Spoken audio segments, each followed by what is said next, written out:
Market లో invest చేసి మీ డబ్బులు డబుల్ చేసుకోవాలనుకుంటున్నారా? సుందరరామిరెడ్డి గారి లైవ్ సెమినార్ కి అటెండ్ అవ్వండి.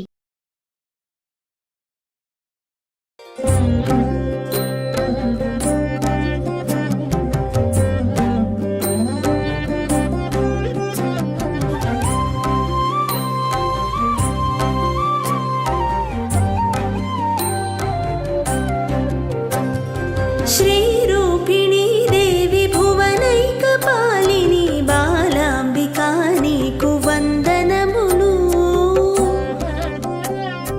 విశ్వ ప్రాణాధార శక్తి స్వరూపిణి బాలాంబికా నీకు వందనములు. నమస్తే రమ్మగారు, దసరా పండుగ శుభాకాంక్షలు. నమస్తే జయ, దసరా పండుగ శుభాకాంక్షలు. సుమన్ టీవీ ప్రేక్షకులందరికీ దసరా పండుగ శుభాకాంక్షలు. నాకు దసరా మొత్తం కూడా ప్రతిరోజు అమ్మవారికి ఒక అలంకరణ చేస్తాం కదా, ప్రతి అలంకరణ గురించి, ప్రతి నైవేద్యం గురించి ఏ రోజు విశిష్టత ఆ రోజుకే ఉంటుంది. మనం చాలా రోజులు, ఎక్కువ రోజులు జరుపుకునే పండుగ దసరా పండుగ కదా రమ్మగారు. ఒక్కొక్క రోజు విశిష్టత ఒక్కొక్క రోజు ఒక్కొక్క వీడియో రూపంలో మనం ప్రేక్షకులకు అందిద్దామండి. అలాగే సో అందులో భాగంగా మొదటి రోజు ఈరోజు అమ్మవారికి అలంకరణ, నైవేద్యం, పూజ మొత్తం పూర్తి వివరాలు ఒక్కసారి అందిద్దామండి. తొలి రోజున అమ్మవారు బాలాంబికగా దర్శనమిస్తుంది.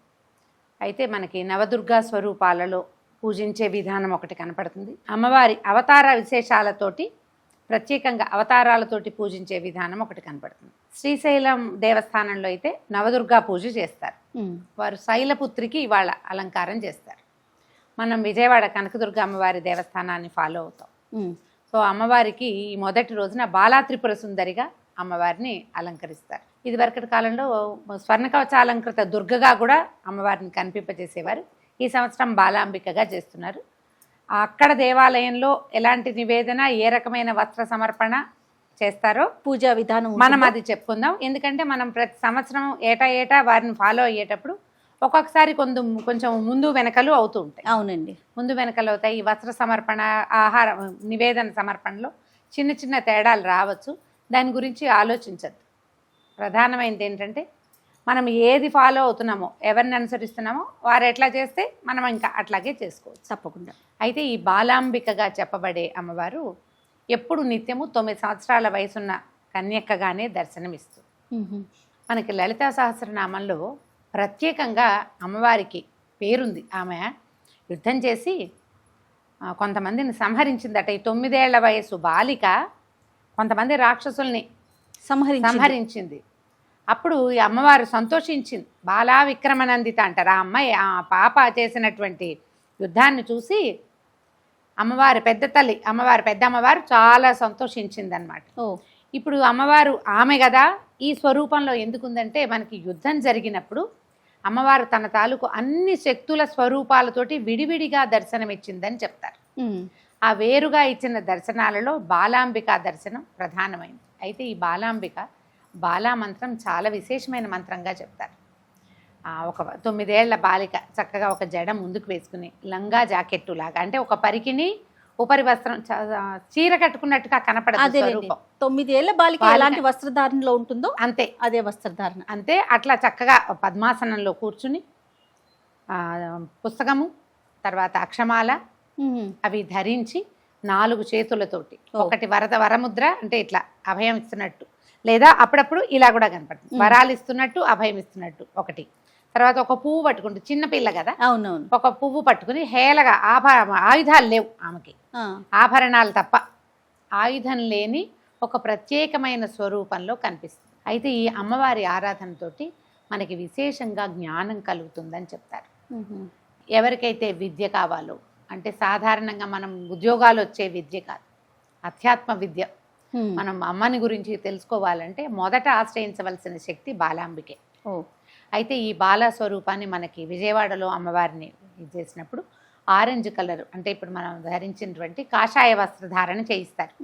ఆరెంజ్ కలర్ వస్త్రాన్ని సమర్పించవచ్చు. మీరు ఏ ముత్తైదుకైనా తాంబూలం ఇచ్చేటప్పుడు ఈ మొదటి రోజున అన్ని నారింజ రంగు, ఆరెంజ్ అంటే నారింజ రంగు కదా, కాషాయ వర్ణం అని కూడా చెప్పుకోవచ్చు. ఇందులో 2-3 అటు ఇటు లైటర్ డార్కర్ షేడ్స్, కొన్ని ముదురు రంగులు, కొన్ని లేత రంగుల్లోటి ఈ రంగులున్న వస్త్రాన్ని సమర్పించవచ్చు. ఈ రంగు గాజులనే మనం అమ్మవారికి సమర్పించాలి. తర్వాత ఎవరికైనా ముత్తైదువులకి ఇచ్చేటప్పుడు చేయొచ్చు.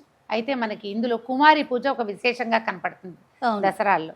ఈ తొలి రోజున రోజుకు ఒక్కొక్క వయసున్న పిల్లల్ని అర్చన చేసే విధానం కూడా కనిపిస్తుంది.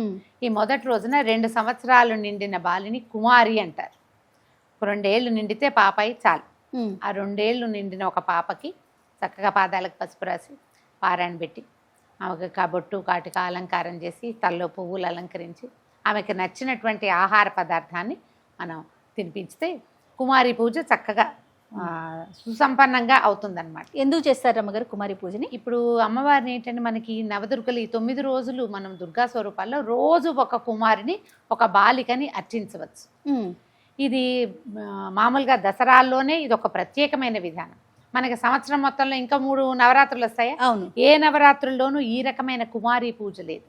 స్త్రీ శక్తిని గౌరవించటం, బాలికని గౌరవించటం, దానికోసమని ఇప్పుడు ఈ 9 రోజులు మనం ఈ ఇప్పుడు అమ్మవారిని చేసుకోవడం కూడా విశేషంగా కనపడుతుంది. ఆమె రోజుకొక స్వరూపంలో కనపడి చివరి రోజున ఏం చేసింది, మహిషాసుర మర్దినిగా ఎంతో మంది రాక్షసుల్ని వరుసగా చంపుకుంటూ వచ్చి చివర అసలు ప్రపంచానికి శత్రువైన మహిషాసురుణ్ణి కూడా సంహరించి. మహిషాసురుడు అనగానే మనకి ఒక గేదె లాంటి స్వరూపం ఒకటి తెలుస్తోంది కదా. మహిషము అంటే దున్నపోతు.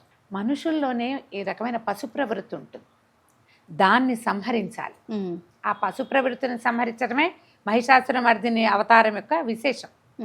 మరి ఇన్ని రోజులు ఈమె స్త్రీ స్వరూపంలోనే దర్శనమిచ్చింది వీళ్ళందరికీ, ప్రపంచానికి. మరి ఆ దానికి ప్రతీకగానే మనం బాలికల్ని పూజించడం ఉంటుంది. ఈ బాలికలు కూడా మళ్ళీ 16, 18 పెద్ద పిల్లలు కాకుండా 2 నుంచి 9 ఏళ్ల వయసు. ఒక్కొక్క రోజు బాలికకు ఒక్కొక్క పేరు చొప్పున ఉంటుంది. వాళ్ళ మొదటి రోజున కదా, మొదటి రోజు అమ్మాయిని కుమారి అని చెప్తారు. 2 సంవత్సరాలు నిండి 3వ ఏడు వస్తే చాలు. 2 ఏళ్ళు నిండితే మనం ఏదైనా ఒక పళ్ళెంలో ఒక పదార్థం పెడితే ఆ పదార్థాన్ని తీసుకుని తింటుంది. అంత సరిపోతుంది. చక్కగా కూర్చుంటుంది, పాదాలకు పసుపు రాయించుకుంటుంది, బొట్టు పెట్టించుకుంటుంది. అంత లోపల పిల్లలకి తెలియదు. ఇప్పటికీ అలంకరణ మీద కూడా ఆసక్తి వస్తుంది. మీరు అలంకారం చేయండి, అందంగా ఉంచండి, చక్కగా ఆహారం తినిపించండి. ఈ కేవలం అలంకరణకి మాత్రమే అమ్మని పరిమితం చేయొద్దు. ఈ స్త్రీ శక్తి కావాలంటే అది విజృంభించి రాక్షస సంహారం కూడా చేయగలదు. దీన్ని ఇక్కడే పరిమితం చేయబోకండి, పూజించండి, అలంకరించండి. తర్వాత సంహరించే అవసరం వచ్చినప్పుడు అది కూడా చేస్తుందని చెప్పడానికి మనం కుమారి పూజ చేసుకుంటాం. ఓకే. ఈ మొదటి రోజున అమ్మాయిని చక్కగా అలంకరించి 2 ఏళ్ల పాపాయిని మీరు పూజించవచ్చు. ఒక బాలిక మనకి లభించిన సరిపోతుంది. అయితే ఇప్పుడు విజయవాడలో అమ్మవారికి నారింజ రంగు వస్త్రాలు ఇస్తారు. తీయటి బూందీ, అంటే మనం శనగపిండితో బూందీ చేస్తాం కదా, ఈ బూందీని పంచదార లేదా బెల్లం పాకంలో పోస్తారు. పంచదార పాకంలో పోస్తే కాసేపటికి అది అట్లా విడివడిపోయి బూందీగా ఉంటుంది, తీపిగా ఉంటుంది. తీపి బూందీ శనగలు నివేదన చేస్తారు. మేము ఈ అవకాశాన్ని బట్టి మనం ప్రతిరోజు అన్న నివేదన చేయాలన్నది ఒక నియమం పెట్టుకున్నామంటే ఒక కొంత అన్నం కూడా నివేదన చేసుకోవచ్చు. శనగలైనా నివేదన చేయొచ్చు. తీయని బూందీ మీకు చేత వస్తే అది కూడా చేసి కొద్దిగా అంత పిండిని మనం బూందీ కొట్టినా ఆ కాస్త బూందీని పంచదార పాకంలో పోస్తే 10 నిమిషాల్లో ఆరిపోతుంది. చక్కగా అది నివేదన చేసుకోవచ్చు. తీపి బూందీ పంచవచ్చు, శనగలు పంచిపెట్టుకోవచ్చు. మీ అవకాశాన్ని బట్టి ఎలాగైనా చేయొచ్చు. అయితే మనకి శ్రీశైలంలో మాత్రం అమ్మవారికి కదంబ సాదాన్ని నివేదన చేస్తారు, శైలపుత్రికి. ఇతరులు మనం పాయసం పెట్టుకోవచ్చు, పులగం పెట్టుకోవచ్చు, మనమైన అవకాశాన్ని బట్టి ఏదైనా చేసుకోవచ్చు. మొదటి రోజున బాలాంబికని మనం అర్చన చేసుకుంటాం. మనం ఈ బాలాంబికే మనకి ఇళ్లల్లో కొంతమందికి ఇంటి దేవతలు ఉంటారా, ప్రాంతాల వారిగా గ్రామ దేవతలు ఉంటారు. బాలమ్మ అనే దేవత ఉందా? అవునండి, ఈమె ఆవిడే. బాలాంబికే బాలా త్రిపుర సుందరిగా స్వరూపంలో కనపడుతుంది. బాలమ్మగాను మన ఇంటి దేవతగా, గ్రామ దేవతగా కూడా దర్శనమిస్తుంది. జ్ఞానప్రదాయినిగా కనపడుతుంది అమ్మవారు. ఈ రోజున ఇలాంటి అర్చన చేసుకుని మర్నాటికి మళ్ళీ ఇంకో రకమైన అర్చనతోటి మనం స్వరూపం మార్చుకోగలిగితే. ఇంట్లో చేసుకునేటప్పుడు కూడా ఇదే పూజా విధానాన్ని పాటించాలి. ఇప్పుడు మనకి బాలాంబికకి స్తోత్రం కనిపిస్తుంది, స్తోత్ర నిధి లాంటి యాప్లు ఉన్నాయి, మనకు అవకాశం ఉంది కదా. అష్టోత్తరం కనిపిస్తుంది బాలకి, బాల అష్టోత్తరం చక్కగా చదువుకోవటము, పువ్వులు సమర్పించుకోవటము. ఏ పువ్వులతోటైనా అర్చన చేసుకోవచ్చమ్మా. వాసన వచ్చే పువ్వులైతే మంచిది. చేమంతులు, ఇప్పుడు సన్నజాజులు అవి వస్తాయి. చక్కగా కుంకుమార్చన చేసుకోవచ్చు. ఇలా కూడా మనం అంత పెద్ద అర్చన చెయ్యము, మన ఇంట్లో మనమే పూజ చేసుకున్నాం. ఒక చిటికెడు కుంకుమ పట్టుకోండి.